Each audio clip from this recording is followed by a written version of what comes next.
దేవుని నామమునకు మహిమ కలుగును గాక. ప్రభువునందు ప్రియులరా, మన ప్రభువు రక్షకుడునైన క్రీస్తు యేసు పరిశుద్ధ నామంలో మీ అందరికీ శుభములు. 13వ తేదీ నవంబర్ మాసము 2024వ సంవత్సరం. ఈరోజు దేవుడు నిన్ను ప్రేమించి నీకు ఇస్తున్న అద్భుతమైన వాగ్దానం, అతి శ్రేష్టమైన గోధుమలను అనుగ్రహించి నేను వారిని పోషించెదను. కీర్తన 81:16. పూర్తి వచనము, అతి శ్రేష్టమైన గోధుమలను అనుగ్రహించి నేను వారిని పోషించుదును, కొండ తేనెతో నిన్ను తృప్తిపరచుదును. 2 చెప్తున్నాడు. 1 అతి శ్రేష్టమైన గోధుమలు, 2వది కొండ తేనె. అంటే ప్రభువునందు ప్రియులరా, ఈరోజు దేవుడు తనకిష్టమైన వారికి అతి శ్రేష్టమైన వాగ్దానాలు, భూమి యొక్క ఉన్నత స్థలముల మీద అతి శ్రేష్టమైన పేరు, కొట్టివేయబడని పేరు, ఇలాగా దేవుని వాక్యాలు ఎన్నో ఉన్నాయి. మనము చిన్న చిన్న విషయాల కోసము సరిపెట్టుకుంటున్నాం అన్నట్టు. ఇక్కడ ఈరోజు మనము ఒకసారి ఇంగ్లీష్లో చూసుకుని వెళ్ళిపోతే, new living translation, Psalms 81:16. I would feed you with the finest wheat. అంటే అతి శ్రేష్టమైన గోధుమలతో నేను నిన్ను పోషిస్తాను. I would satisfy you, తృప్తిపరుస్తానంటున్నాడు. with the wild honey from the rock.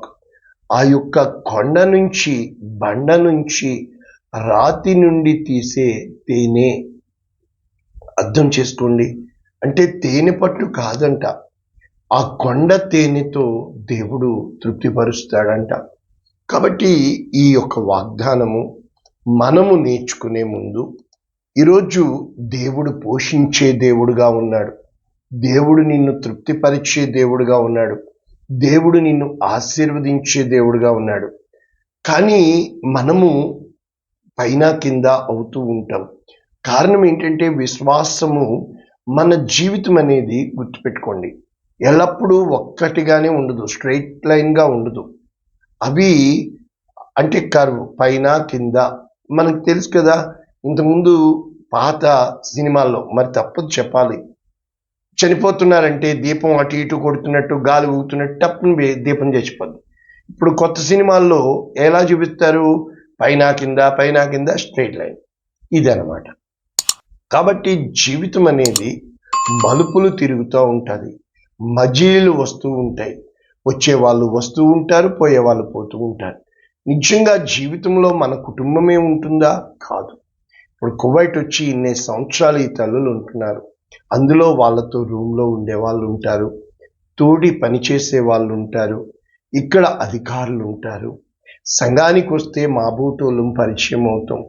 కనుక దేవుడు మన జీవితంలో తెచ్చే ప్రతి వ్యక్తి కూడా ఒక రీజన్, కారణము కొరకు, ఒక సీజన్, కొంతకాలం మటుకు ఇవన్నీ కార్యాలు జరుగుతూ ఉంటాయి ప్రభువునందు ప్రియులరా. అదే విధముగా ఈరోజు మనము వాక్యము నేర్చుకుంటుంటే, మరి నిన్నటి దినమున నేర్పించాను, తలపైన ఉండేది కిరీటము, పాదముల కింద ఉండేది దుమ్ము. కానీ కొన్నిసార్లు కొంతమందిని ఆ తలపైన పెట్టుకోవాల్సిందేమో కాళ్ళ కింద పెడతాము, కాళ్ళ కింద ఉండవలసిందేమో తలపైన పెట్టుకుంటూ ఉంటాం. కనుకే జీవితము తలకిందులైపోతూ ఉంటుంది.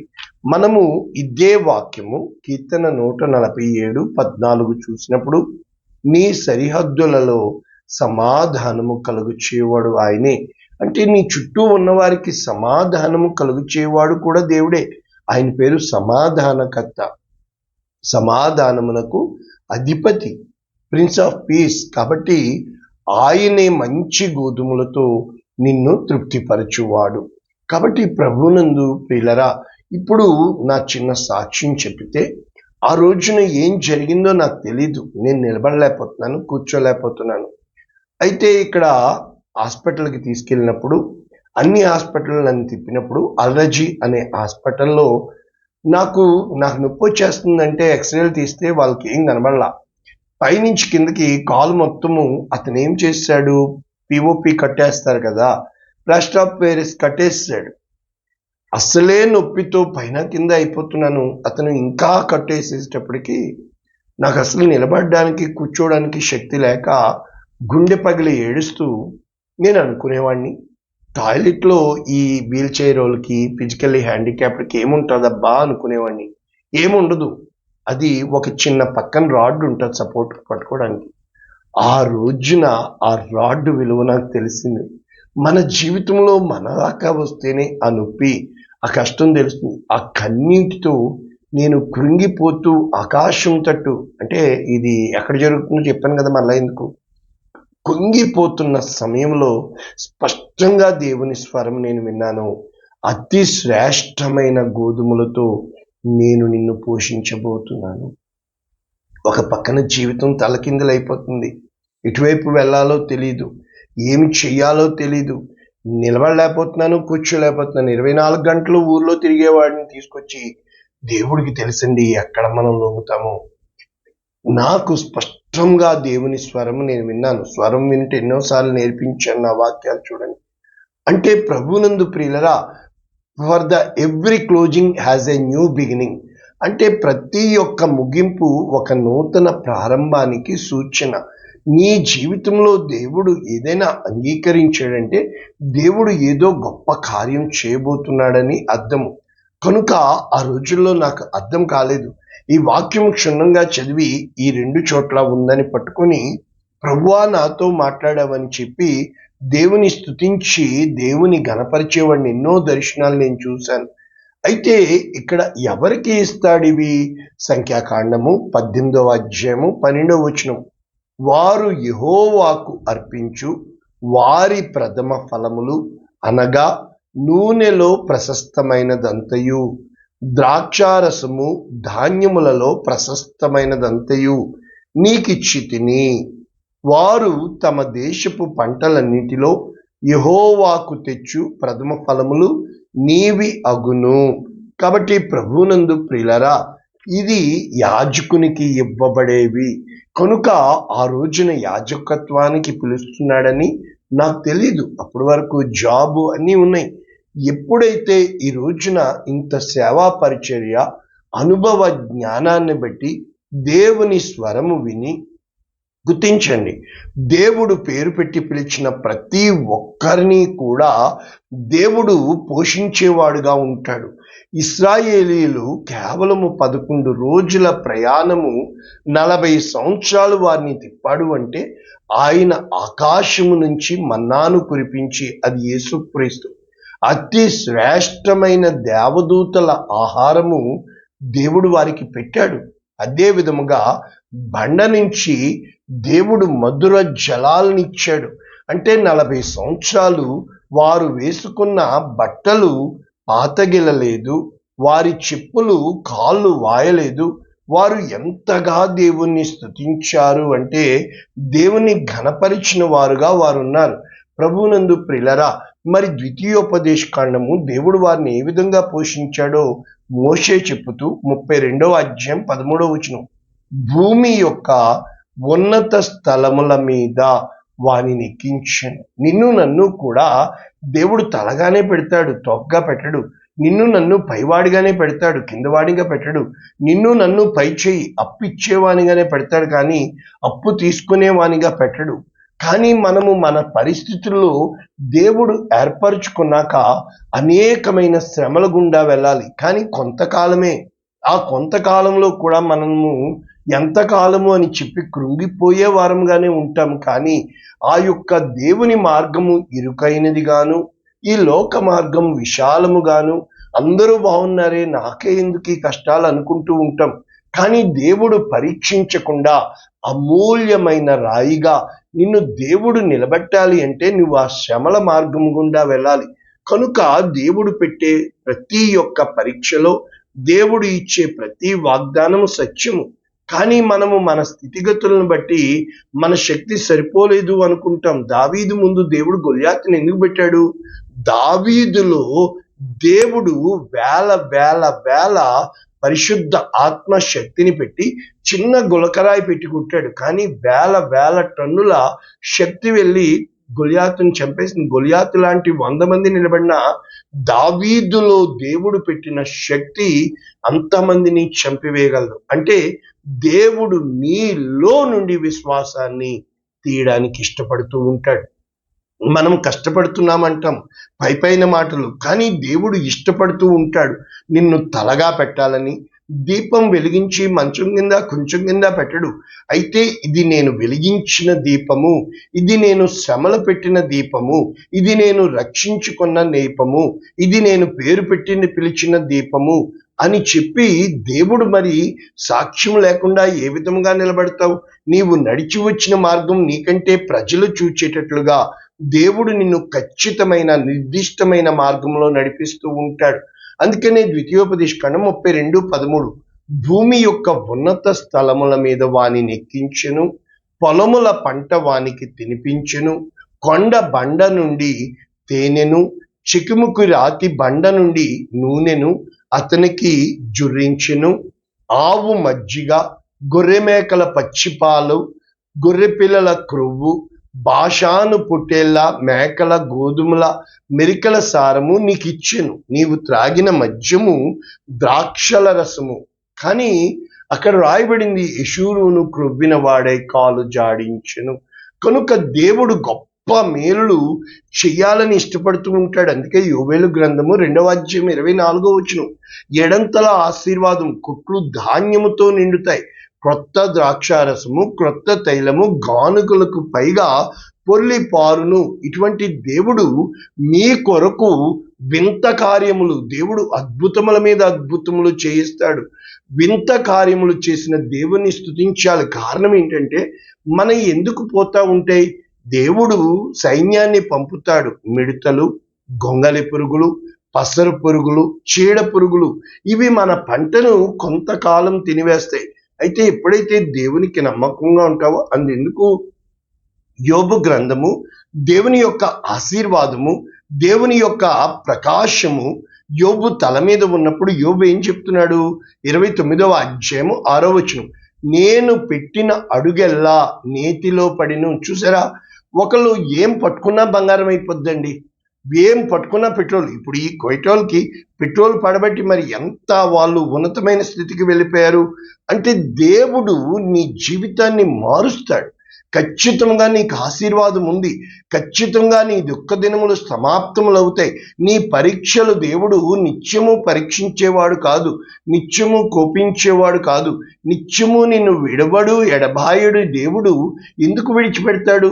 కొంతకాలం శ్రమలు. నీవు ఎప్పుడైతే నమ్మకముగా ఉంటావో, ఈ గాట్ టాలెంట్ అనేది మనం చూసినప్పుడు, ఈ రోజున ఆఫ్రికన్ ఎడిషన్ నేను చూస్తుంటే వాళ్ళు ఎముకలు గూడుగా వచ్చి మా తల్లి నాకు నేర్పిన పాఠాన్ని క్రైస్తవ పాటలు పాడుతుంటే అసలు అంత రిచెస్ట్ స్టేజ్ మీద మరి వాళ్ళు ఏజిటి అంటారు, America got talent, Africa got talent వాళ్ళు పాడుతుంటే కలంట కన్నీరు ఆగటం లేదు.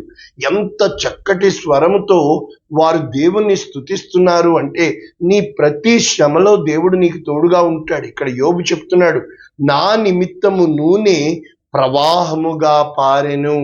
పట్టణములో నేను అడుగు పెట్టినప్పుడు రాజ్యవీధిలో నా కోసము ఉన్నతమైన ఆ పీట వేసేవారని, యవ్వనులు నన్ను చాచి దాక్కున్నారని, ముసలివారు లేచి నిలబడ్డారని, అధికారులు నోటి మీద, ఆ విధముగా దేవుడు నిన్ను హెచ్చిస్తాడు. దేవుడు ఖచ్చితంగా హెచ్చిస్తాడు. కానీ దేవుడు నడిపిస్తున్న మార్గంలో నీవు నేను నడవాలి. కారణం ఏంటంటే ప్రభువునందు ప్రియులారా, ఎప్పుడైతే మనము నడవడానికి ఇష్టపడతామో కొంతకాలము పాటు ఈ విధముగా పరీక్షల గుండా, శోధనల గుండా దేవుడు నిన్ను నన్ను నడిపించేవాడుగా ఉంటాడు. ఎప్పుడైతే ప్రభునందు ప్రియులారా, ఒక మాట చెప్పిన, అక్కడ ద్రాక్షారసం ఆగిపోయింది కానా అనే ఊరిలో వివాహం జరుగుతున్నప్పుడు. అప్పుడు తల్లి అయిన మరియ వెళ్ళి యేసు ప్రభు దగ్గరికి చెప్తాది, ఇక్కడ ద్రాక్షారసం అయిపోయింది, అమ్మా నాతో నీకేమి పని, నా సమయం ఇంకా రాలేదంటారు. అయితే మరియమ్మ గారు వెళ్ళి అక్కడ ఉన్న వారికి చెప్తారు, ఏమని? ఆయన చెప్పునది చేయుడి, ఆయన మీతో చెప్పింది చేయండి. అంతే. మనము ఎప్పుడూ కూడా ఆయన చెప్పింది చేసిన తర్వాత, ఎప్పుడైతే మనము ఎందుకు చేయగలుగుతాం చెప్పండి? బలహీనము, మట్టి స్వభావం కలవారము, ఎన్నో భావోద్రేకాలకు లోనైన వాళ్ళము. కనుక ఆయన చెప్పినది చేయండి. అప్పుడు అక్కడ 6 రాతి బాణలు ఉన్నాయి. వారు ఏం చేస్తారు? నీటితో నింపమంటాడు యేసు ప్రభుల వారు. వారు నీటితో నింపారు, అంతే. నీటితో నింపారు అంతే, ఇంకేం చేయలా. అయితే తీసుకొని పొమ్మంటాడు. ఎక్కడికి పొమ్మంటాడు? ప్రజల దగ్గరికి వెళ్ళమన్నారు. విందు అధికారి దగ్గరికి, అంటే క్యాటరింగ్ మేనేజర్ దగ్గరికి.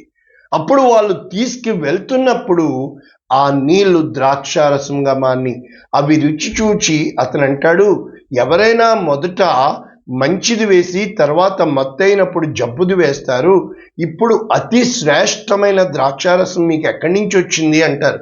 అక్కడ అయిపోయింది. అంటే ఇప్పుడు నేనేం చెప్పాలని ప్రయత్నిస్తున్నాను? ఒక ద్రాక్షారసము అతి శ్రేష్టమైనది, అంత విలువైనది రావాలి అంటే మనిషి భూమిని దున్నాల, దాన్ని అతను బాగా చదును చేయాల, ఆ తర్వాత విత్తనములు విత్తాల, అది ఫలించాల, అభివృద్ధి చెందాల. అంటే how long it takes a long time. అంటే అంత సమయము తీసుకునే నీ జీవితంలో దేవుని ఒక్క నోటి మాట ద్వారా నీటిని ద్రాక్షారసముగా మార్చిన దేవుడు ఈరోజు నీ కఠినమైన శ్రమలు కావచ్చు, నీవు వెళుతున్న ప్రతి ఒక్క నింద కావచ్చు, ఆ దుఃఖము కావచ్చు, ఆ వేదన కావచ్చు, సమస్యలు కావచ్చు, ఏది అయినా కూడా దేవుని నోటి మాట ఒక్కటి వస్తే చాలు, నీ జీవితము అంటే ఓవర్ నైట్లో జరగదు. అది దేవుడు ఖచ్చితముగా నిన్ను ఆ మార్గము గుండా నీ జీవితము అనేక మందికి ఒక యేసన్న గారిని ఆ యొక్క పందుల నుంచి పెంట కుప్పల నుంచి ఏ విధముగా లేపాడో ఎంతో మంది భక్తులు మనం జీవిత చరిత్ర చూచినప్పుడు వారు ఈరోజు ఉన్నపలంగా సెలబ్రిటీలు కాల, వారు ప్రతి ఒక్కరూ కూడా ఏ విధముగా కష్టపడ్డారో. హార్డ్ వర్క్ ఆల్వేస్, అంటే ఇదే చెయ్యి నువ్వు పిడికిలి బిగిస్తే ఆయుధముగా మారుతుంది. నీవు చెమట కారిస్తే నీవు ప్రయోజనవంతుడు అవుతావు. నీవు ఉన్నతమైన శిఖరాలు అధిరోహించాలి, లేకపోతే ఉన్నదానితో సరిపెట్టుకోవాలి, మాకెందుకులేండి నొప్పి అనుకుంటే ఉన్నచంచుండి. ఎప్పుడైతే నీవు ఉన్నతమైన శిఖరాలకి వెళ్ళాలి, నేను ఖచ్చితంగా నిలబడాలి, నేను ఆటకి పోటుకి తట్టుకోవాలి అని ఎప్పుడైతే నువ్వు నిలబడతావో అనేక మందిని ఆశీర్వాదంలో నడిపించడానికి, అనేక మందికి దీవెనకరముగా, అనేక మందికి వెలుగును ప్రకటించేవాడుగా, అనేక మంది నిన్ను చూచి వీరు దేవుని చేత ఆశీర్వదించబడిన వారు అని చెప్పుటకు, వీరి దేవుడు గొప్పవాడు అని చెప్పుటకు దేవుడు నిన్ను నన్ను సిద్ధపరుస్తాడు. అంతేకాని మనకు ఉన్న చిన్న జ్ఞానాన్ని బట్టి, మనకు ఉన్న చిన్న బుద్ధిని బట్టి దేవుని గొప్ప ప్రణాళికలో మనము ఇమిడిపోయినప్పుడు ఆ ఇమిడిపోయిన విషయంలో కరువులు ఉంటాయి, కలతలు ఉంటాయి, కలవరాలు ఉంటాయి, కలహాలు వస్తాయి, ఎన్నో వస్తాయి. ఇవన్నీ కూడా క్షణకాలం పాటు. అందుకని పౌలు ఏమంటాడు? క్రీస్తు ప్రేమ నుండి నన్ను ఎడబాపు వాడెవడు? శ్రమ అయినా, దరిద్రత అయినా, వస్త్రహీనత అయినా, రోగమైన, అధికారులైన ఎన్నో చెప్తూ ఉంటాడు. వీటన్నిటిలో అత్యధికమైన విజయము కలుగ చేసే దేవుడు నాకు తోడుగా ఉండగా. కనుక ప్రభునందు ప్రియులారా, మీరు వాక్యం వింటున్న మీరు నచ్చితే కామెంట్ చేస్తే, అలా కాదు, వాక్యము అన్ని విధాలుగా నేర్చుకోవాలి. కొన్నిసార్లు అందులో మన దుఃఖం ఉంటుంది, అందులో మన కలత ఉంటుంది, అందులో మన కలవరం ఉంటుంది, అందులో మన కలహము ఉంటుంది, అందులో మన చింత ఉంటుంది, అందులో మన దిగులు ఉంటుంది. ఇవన్నీ కలిపితేనే జీవితం. ఎప్పుడైతే నీవు జీవితంలో అబ్బా నాకు నచ్చింది అని కాదు, నచ్చనిదే ఎక్కువ జీవితంలో ఉంటుంది, అది కొంతకాలం. ఎప్పుడైతే నీవు ప్రతిదీ కూడా ఫిల్టర్ చేస్తూ వెళ్తావో, నేను ఎన్నోసార్లు మీకు నేర్పించాను, క్రూడ్ ఆయిల్ వస్తుంది. అంతెందుకు, ఒక పాలు నుంచి పెరుగు, పెరుగు నుంచి వెన్న, వెన్న నుంచి నెయ్యి, ఆ విధముగా నీ జీవితము నా జీవితము మారాలి అంటే ఒక క్రూడ్ ఆయిల్ నుంచి ఏ విధముగా kerosene, diesel, petrol, white petrol ఎన్ని తీస్తున్నారు, ఆ మిగిలి ఉన్నది తారు. కాబట్టి ప్రభునందు ప్రియులారా, దేవుడు ఖచ్చితంగా నమ్మదగిన దేవుడు. తగిన సమయమందు నిన్ను హెచ్చిస్తాడు. కనుక ఈ రోజు నీకు చెప్పబడిన వాగ్దానం అతి శ్రేష్టమైన గోధుమలతో నిన్ను పోషించేవాడుగా, నీవెప్పుడైతే శ్రమల మార్గం గుండా వెళ్ళి, ఈ రోజున మనము చూసినప్పుడు ఆటో డ్రైవర్ బిడ్డలు ఆ యొక్క IAS ఆఫీసర్లు అవుతున్నారు. కనుక తాగుబోతు తండ్రి లేకపోతే ఆ యొక్క బిడ్డలు నిన్ను మా తండ్రి కష్టము, మా తల్లి నన్ను ఈ విధంగా నిలబెట్టింది అని ఎన్ని సాక్ష్యాలు మనం చూడగలుగుతున్నాం. ఆ విధముగా దేవుడు నిన్ను నన్ను నిలబెట్టాలని ఆయన ఇష్టపడుతున్నాడు, సిద్ధపడుతున్నాడు. కనుక మన ముందు పండగలు వస్తున్నాయి. మీరందరూ దేవుని కోసం సిద్ధపడాలా. ప్రార్థన చేస్తాం. పరిశుద్ధుడా, ప్రేమ కలిగిన తండ్రి, విత్తబడిన వాక్యము దుష్టుడు ఎత్తుకొని పోకుండా కొంతకాలము శ్రమలు మమ్మల్ని కలవరపెడతాయి. కానీ ఇప్పుడు ఒక యోబు జీవితం నేర్చుకున్నాం. మరి మేము ఇశ్రాయేలుల ఆ యొక్క ప్రభువా ఆ లోబడని స్వభావము నేర్చుకున్నాం. ఎన్నో విషయాలు మేము ఇప్పుడు నేర్చుకున్నాం తండ్రి. అయితే నీవు అతి శ్రేష్టమైన గోధుమలతో పోషించేవాడవని, ముదిమి వచ్చే వరకు ఎత్తుకొని వాడవని, తల్లిని చంకన పెట్టుకున్నట్లు మమ్మల్ని మోచుకునే దేవుడు అని మేము నమ్మి విశ్వాసముంచుచు నీ నామమును ఘనపరుస్తూ నిత్యముగా నీవు దేవుడివై ఉన్నావని నజరేయుడైన యేసు శ్రేష్టమైన నామమున దీవించి ఆశీర్వదించి వీరి కుటుంబాలని బిడ్డలని దీవిస్తున్నాము తండ్రి. Amen. God bless you all. దేవుడు మిమ్మల్ని దీవించుగాక. ఆమేన్, ఆమేన్, ఆమేన్.